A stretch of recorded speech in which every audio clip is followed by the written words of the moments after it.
الحمد لله وكفى وسلام على عباده الذين اصطفى أما بعد فأعوذ بالله من الشيطان الرجيم بسم الله الرحمن الرحيم سبحان الذي أسرى بعبده ليلا من المسجد الحرام إلى المسجد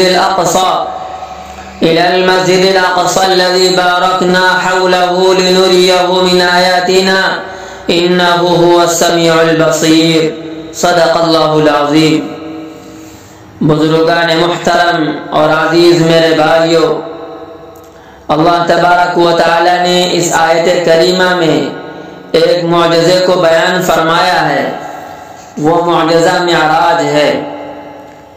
اللہ تبارک و تعالی نے اس آیت کریمہ میں فرمایا سبحان الذی اسری بعبدہ لیلا، پاک ہے وہ ذات جو اپنے بندے کو راتوں رات سیر کرائی، من المسجد الحرام الى المسجد الاقصى، مسجد حرام سے مسجد اقصی کی جانب، الذي بارکنا حولہ، جس کے ارد گرد ہم نے برکت رکھی ہے، لنریہ من آیاتنا، تاکہ ہم اسے اپنی علامتیں دکھائیں، انہ هو السمیع البصیر، بے شک وہ بہت سننے والا اور بہت دیکھنے والا ہے۔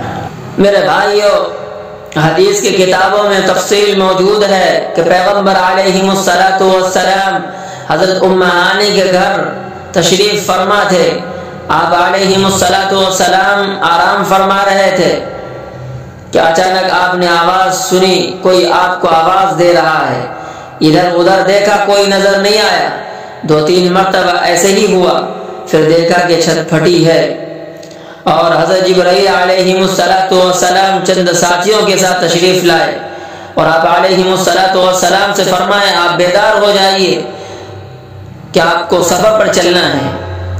میرے بھائیوں، تو آپ علیہ السلام کو آب زمزم کے کنویں کے پاس لائے اور آپ کے سینے مبارک کو چاک کیا گیا اور قلب اطہر کو سینے مبارک سے باہر نکالا، اور آپ کے قلب اطہر کو سونے کے تشت میں جو حضرت جبرائیل علیہ السلام جنت سے لائے تھے اس میں زمزم کے پانی سے دھویا۔ میرے بھائیو، وہ سونے کے تشت ایمان اور حکمت سے بھرا ہوا تھا۔ ایک براق سواری جس کو جنت سے حضرت جبرائیل علیہ السلام لائے تھے، اس براق سواری پر آپ علیہ السلام سوار ہوئے۔ پھر آپ علیہ السلام مسجد اقصی تشریف لائے، اور مسجد اقصی میں پہلے سے ہی تمام انبیاء علیہ السلام موجود تھے۔ آپ علیہ السلام کی خدمت میں 2 ایسے پیالے پیش کیے گئے جن میں سے ایک میں دودھ تھا اور دوسرے میں شراب تھی۔ آپ کو اختیار دیا گیا کہ جو چاہے پی لے، تو آپ نے دودھ والا پیالہ نوش فرمایا۔ تو حضرت جبرائیل علیہ السلام نے فرمایا بہت مبارک ہو آپ کو، اگر آپ شراب پی لیتے تو آپ کی تمام امت گمراہ ہو جاتی۔ میرے بھائیوں، آپ نے فطرت کا راستہ اختیار فرمایا۔ پھر آپ علیہ السلام نے تمام انبیاء علیہ السلام کو نماز پڑھائی۔ اس کے بعد پھر آپ علیہ السلام اس براق پر سوار ہو کر آسمان پر تشریف لے گئے، پہلے آسمان پر، دوسرے آسمان پر، تیسرے آسمان پر، چوتھے آسمان پر، یہاں تک کہ آپ علیہ السلام سدرۃ المنتہا تک پہنچ گئے۔ میرے بھائیوں، جب آپ علیہ السلام وہاں سے تشریف لائے تو آپ علیہ السلام نے بتلایا کہ میرے ساتھ یہ واقعہ پیش آیا۔ میرے بھائیوں، یہ سن کر مشرکین مکہ آپ علیہ السلام کا مذاق اڑانا شروع کر دیا۔ مشہور واقعہ ہے، ابو جہل حضرت ابو بکر صدیق رضی اللہ عنہ کے پاس آیا، کہنے لگا تمہارے ساتھی محمد صلی اللہ علیہ وسلم کے بارے میں پتہ ہے انہوں نے کیا دعویٰ کیا ہے؟